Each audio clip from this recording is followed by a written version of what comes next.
Selamat pagi buat kita semuanya. Apa kabar? Hari ini kita akan belajar mengenai puisi di kelas 5. Yang pertama, saya akan menjelaskan pengertian puisi.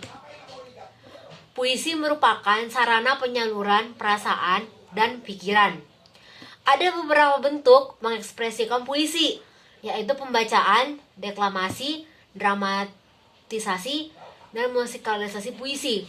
Nah, musikalisasi puisi itu biasanya kita membacakan puisi diiringi dengan musik. Bisa itu pada umumnya biasanya menggunakan musik piano. Nah, pembacaan, kita membacakan puisi tanpa diiringi musik. Deklamasi, kita itu membacakan puisi yang itu dengan irama dan juga dengan gerakan-gerakan yang mengiringi puisi. Nah, dramatisasi dalam puisi itu kita itu membacakan puisi dengan drama yang pastinya nyambung dengan puisi yang kita baca. Berikutnya, adapun hal-hal yang perlu kita perhatikan dalam menyimak puisi adalah, yang pertama itu ada pelafalan dan yang kedua volume suara. Yang pertama saya akan menjelaskan pelafalan. Pelafalan itu adalah cara kita membunyikan atau melafalkan huruf. Yang berikutnya volume suara adalah tingkat kenyaringan atau kekuatan suara. Nah, pada saat kita membaca puisi, kita juga harus memperhatikan volume suara kita.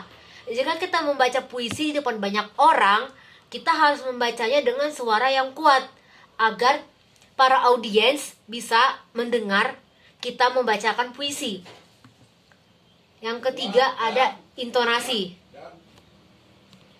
Intonasi adalah perubahan nada atau naik turun, tinggi, rendah. Yang keempat ada ekspresi, adalah perubahan raut wajah untuk memperlihatkan perasaan tertentu. Baiklah, kita lanjut. Merefleksi isi puisi. Merefleksi adalah mencerminkan kata atau ucapan seseorang. Makna atau isi puisi seringkali disampaikan secara tersirat dan bukan secara terang-terangan nih. Terkadang seorang penyair menggunakan kata-kata simbolik atau ungkapan tertentu dalam menyampaikan isi atau pesan suatu puisi. Hal ini membuat puisi terkadang sulit untuk dipahami, akan tetapi hal tersebut juga menjadikan puisi lebih indah. Dalam memahami makna puisi diperlukan kejelian dan kecermatan dalam membaca kata-kata dalam puisi.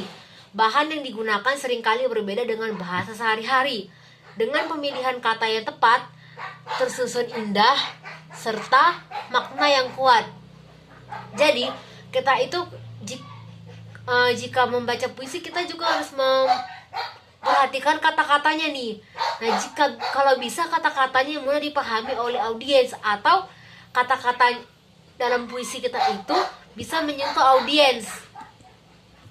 Meskipun terkadang isi puisi diungkapkan secara tersirat oleh pengarangnya, kita juga dapat menduga atau menafsirkan isinya dengan melihat judul puisi. Misalnya nih, kita itu ingin membuat puisi misalnya tentang pohon. Nah, dari kata pohon saja kita sudah bisa memikirkan kata-kata apa yang cocok untuk membuat puisi tersebut. Nah, di sini saya ada memaparkan contoh soal tentang puisi nih. Ada 2 soal ya. Nah, soal yang pertama nih. Berikut hal-hal yang kurang perlu diperhatikan dalam menyimak pembacaan puisi adalah: A. Lafal, B. Ekspresi, C. Tata ruang, D. Intonasi. Nah, jawaban yang benar yang mana nih? Ya, jawaban yang benar adalah C. Tata ruang ya. Karena seperti yang sudah dijelaskan tadi di slide sebelumnya, dimana yaitu hal-hal yang perlu kita perhatikan nih dalam menyimak puisi itu tadi ada pelafalan, volume suara, intonasi, dan juga ekspresi. Lanjut ke soal kedua ya.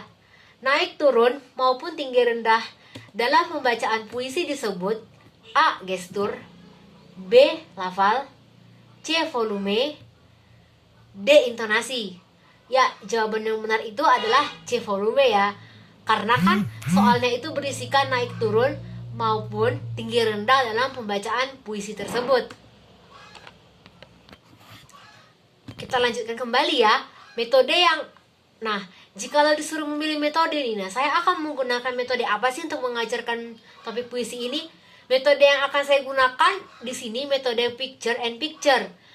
Saya sebagai guru akan menyiapkan gambar yang akan dibuat menjadi puisi. Lalu saya akan menjelaskan sedikit nih mengenai gambar tersebut. Misalnya nih, saya menyediakan gambar ini. Ini adalah sebuah kertas. Nah, di kertas ini terdapat berbagai tulisan. Nah, dari gambar ini saya bisa menjelaskan kata-kata yang tepat untuk membuat puisi. Nah, setelah siswa yang saya ajarkan itu paham mengenai materi tentang puisi tadi, saya akan menyuruh siswa untuk membuat puisi dari benda-benda yang sederhana. Saya juga akan menyuruh siswa itu untuk berimajinasi membuat kata-kata yang tepat untuk menggambarkan puisi itu. Nah, di sini saya sudah menyiapkan juga satu contoh puisi yang sederhana, yaitu judulnya Buku. Memang hanya saya ulangi lagi, judulnya Buku. Memang hanya deretan aksara, kadang gambar juga, dan tak bermakna apa-apa jika hanya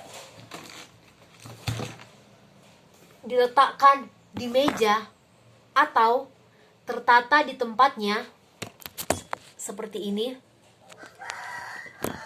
Tapi jika kita baca, ia akan memberikan semua yang dimilikinya. Nah, dari puisi berjudul Buku ini, kita juga bisa mengambil maknanya loh. Nah, maksudnya apa sih?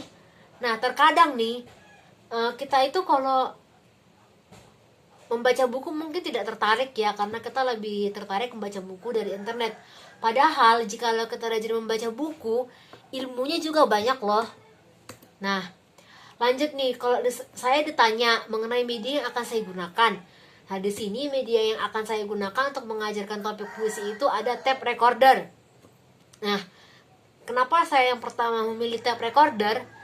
Karena jika si anak mendengarkan puisi yang disiarkan melalui tape recorder, si anak pasti dituntut untuk menghayati puisi tersebut, sehingga si anak bisa lebih memahaminya dan mendapatkan makna yang bagus dari puisi itu. Nah, yang kedua, saya akan menggunakan overhead projector. Dimana dengan overhead projector ini, si anak dapat melihat bagaimana sih makna dari puisi itu. Nah, tidak hanya itu aja nih, si anak juga bisa belajar bagaimana memakai overhead projector tadi. Nah, yang berikutnya, pendekatan yang saya gunakan untuk mengajarkan topik puisi. Nah, jika lo ditanya pendekatan yang akan saya gunakan, saya di sini menggunakan metode discovery inquiry. Nah, sebelum saya jelaskan kenapa saya memilih metode discovery inquiry, saya akan menjelaskannya, pengertiannya dulu nih. Discovery inquiry adalah rangkaian kegiatan belajar di mana kita menekankan pada proses berpikir kritis dan analitis untuk mencari dan menemukan jawaban dari suatu masalah yang akan dipertanyakan. Nah, mengapa saya memilih metode ini? Saya itu ingin anak itu tidak hanya sekedar, misalnya ini saya menyuruh mereka itu membuat sebuah puisi mengenai benda, misalnya seperti pohon tadi nih. Nah, pastikan si anak otomatis akan melihat dari internet. Saya menyontek dari internet saja deh, pasti guru tidak akan tahu. Nah, seperti itu. Tapi saya ingin si anak itu, dia itu berpikir nih, hanya dengan melihat gambar pohon, dia hanya dengan si anak melihat gambar pohon, si anak bisa memikirkan nih, harus memikirkan nih kata-kata apa yang tepat. Nah, dengan si anak berpikir kritis, dengan si anak berpikir kata-kata apa yang tepat untuk membuat puisi pohon ini, si anak juga dapat belajar bagaimana cara membuat puisi sendiri. Nah, tanpa mengandalkan puisi yang ada di internet. Dan juga kemampuan si anak juga terasah. Nah, melalui itu juga pasti si anak akan berpikir, oh ternyata membuat puisi sendiri itu enak ya, kata-katanya juga sesuai dengan apa yang saya ketahui. Nah, seperti itu. Nah, karena banyak anak-anak sekarang itu kalau dikasih tugas itu bukan cuma hanya membuat puisi ya, tugas disuruh membuat cerpen atau tugas-tugas yang lain, pasti mereka lebih memilih menjiplak dari internet nih. Dan sedangkan hasil yang mereka jiplak dari internet saja, mereka tidak tahu kata-kata yang tertuang di dalam materi yang mereka cari di internet itu. Nah, lanjut. Nah, jikalau saya ditanya nih mengenai bagaimana, nah, ada lagi nih, tapi si anak juga harus berpikir bagaimana caranya si anak membuat puisi dengan bahasa mereka sendiri, bukan dari hasil mencontek. Nah, dan pada saat mereka diberikan tugas, mereka mampu menjawabnya dengan pemikiran mereka sendiri. Dengan mereka menggunakan pemikiran mereka sendiri dalam mengerjakan puisi itu, mereka juga dapat lebih memahami pastinya. Nah, begini nih, jika misalnya seorang anak disuruh membuat puisi tentang pohon tadi, ya si anak disuruh membuat puisi tentang pohon tadi. Nah, pasti nih si anak itu akan mencarikan dari internet seperti yang sudah saya jelaskan tadi. Misalnya di puisi yang dijiplaknya melalui internet itu ada beberapa kata yang dia tidak mengerti pengertiannya. Nah, si anak bingung nih, dia mau bertanya kepada orang tuanya, tetapi orang tuanya saja belum tentu memahami. Nah, si anak ingin bertanya kepada gurunya, sedangkan si guru saja tidak tahu. Sedangkan dia mau bertanya kepada si guru nih, tetapi dia nggak tahu mau bertanya bagaimana kepada gurunya, karena pasti dia berpikir seperti ini, saya mau bertanya pada guru, jika saya bertanya kepada guru saya, pasti guru saya akan curiga kepada saya. Kenapa saya bertanya mengenai arti kata yang tidak saya tahu? Pasti guru saya tahu dong kalau saya itu, saya itu mencari jawaban, mencari puisi itu melalui internet. Pasti guru juga akan mencap dia sebagai anak yang tidak mau berupaya untuk mengerjakan tugas itu. Dia mencari cara cepat bagaimana agar pekerjaannya itu selesai. Nah, yang terakhir nih, jika ditanya mengapa saya memilih metode, media, dan pendekatan tersebut, nah saya memilih metode ini karena saya ingin anak berusaha mengerjakan tugas sesuai dengan kemampuan mereka, agar anak tidak mengandalkan cara yang instan dalam menjawab tugas yang diberikan. Nah, jikalau si anak mengerjakan tugas melalui internet, guru-guru pasti tahu. Karena seperti saya sebagai guru juga harus mengetahui nih, mana puisi yang dibuat menggunakan bahasa sendiri atau bahasa anak, dan mana puisi yang menggunakan bahasa internet. Nah, jikalau si anak membuat puisi menggunakan bahasanya sendiri, pasti saya akan memberikan nilai yang tinggi, 90, 95, atau bahkan saya bisa memberikan nilai 100. Nah, jikalau si anak nih mendapatkan nilai tinggi dari hasil dia mengerjakan puisi dengan kata-kata dia sendiri, pasti si anak itu akan terpacu. Oh, ternyata kalau membuat puisi menggunakan kata-kata sendiri jauh lebih enak ya. Saya juga mendapatkan nilai yang bagus. Jikalau begini, saya tidak mau lagi mencari melalui internet, mending saya menggunakan kata-kata saya sendiri. Nah, si anak juga akan menjadi terpacu untuk membuat puisi dengan kata-kata sendiri.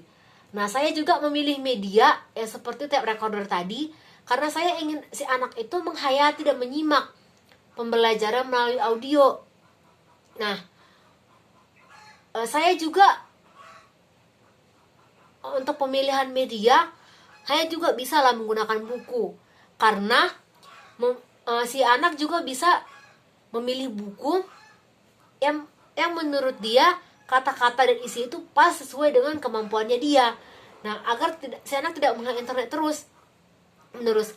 Tetapi saya juga harus menyesuaikan dengan perkembangan di zaman sekarang nih. Karena kan di zaman sekarang ini mungkin buku-buku mengenai puisi memang banyak dijual.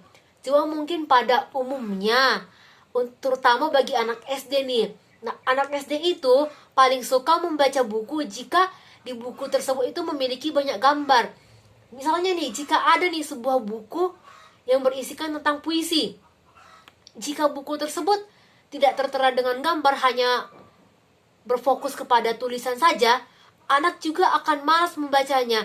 Jangankan membaca nih, hanya sekedar menyentuh buku itu saja atau nih membeli buku itu saja, si anak sudah tidak tertarik lagi. Si anak pasti berpikir, saya tidak mau membaca buku itu, saya tidak mau mempelajarinya, tidak ada gambarnya, tidak menarik. Nah, seperti itu. Berikutnya, tetapi nih, dengan si anak membaca, anak bisa lebih mahir membaca dengan cara yang benar. Nah, mereka tidak hanya sekedar mengetahui makna dari puisi itu juga nih. Nah, pasti di setiap puisi yang mereka baca dari buku itu terdapat tanda baca dong. Nah, banyak nih anak itu dia tidak mengetahui bagaimana cara membaca. Misalnya nih, ada sebuah kalimat seperti tetapi dengan membaca koma. Nah, anak itu nggak tahu jika ada tanda koma itu iramanya seperti apa. Nah, kalau misalnya muncul tanda titik, seperti apa sih iramanya? Nah, seperti itu. Nah, itulah penjelasan mengenai puisi di kelas 5 ini. Nah, tapi alangkah lebih baiknya jikalau kita dikasih tugas untuk membaca puisi, membuat puisi, kita membuat menggunakan bahasa kita sendiri. Karena jikalau kita mencari dari internet, terkadang nih jikalau kita mencari dari internet nih, misalnya kita mencari puisi judul pohon. Nah, kita lihat tertera judulnya memang tentang pohon puisinya, tapi pada saat kita klik judul tersebut, kita lihat penjelasannya dari awal sampai akhir, belum tentu mengenai puisi tentang si pohon ini. Dan juga jikalau kita membuka puisi itu menggunakan alamat yang tidak jelas, bisa saja muncul gambar-gambar yang memang tidak pantas dilihat oleh anak SD. Karena saya juga sudah pernah mengalaminya sendiri. Baiklah, sekian pengertian puisi di kelas 5. Semoga penjelasan yang saya berikan ini mampu memotivasi anak-anak semua. Sekian dan terima kasih. Selamat pagi.